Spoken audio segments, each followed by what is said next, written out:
தினமும் காலையில விடுகிறப்போ நம்ம சென்னை முந்தைய நாள் குப்பைகள் இல்லாம தூய்மையா இருக்குதுன்னா அதுக்கு காரணம் இரவு முழுக்க கடுமையாக உழைக்கிற தூய்மை பணியாளராக இருக்கக்கூடிய நீங்க தான்.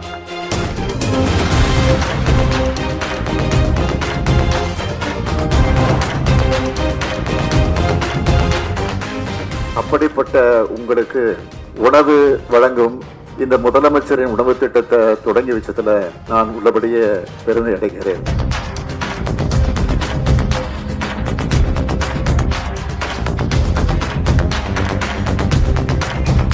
என்னதான் சத்துணவு, டயட், எக்ஸசைஸ் இருந்தாலும் நாம ஆரோக்கியமா வாழணும்னா அதுக்கு அடிப்படை என்னன்னு கேட்டீங்கன்னா தூய்மை தான். வெயில், மழை, வெள்ளம், புயல்னு இந்த மாநகரம் எந்த பேரிடரை எதிர்கொண்டாலும் அதுல இருந்து மீண்டு வருவதில் உங்களுடைய பணிதான் மிக முக்கியமாக இருக்கு.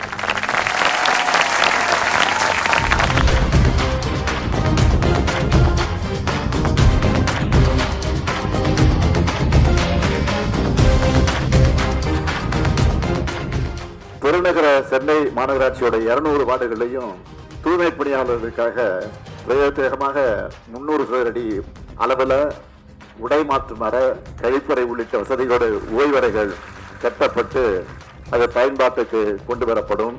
அது மட்டுமல்ல, இன்னைக்கு தொடங்கப்பட்டிருக்கக்கூடிய இந்த முதலமைச்சரின் உணவு திட்டம் வருகிற டிசம்பர் 6ஆம் தேதி முதல் அனைத்து மாநகராட்சிகள் மற்றும் நகராட்சிகளுக்கும் விரிவுபடுத்தப்படும்.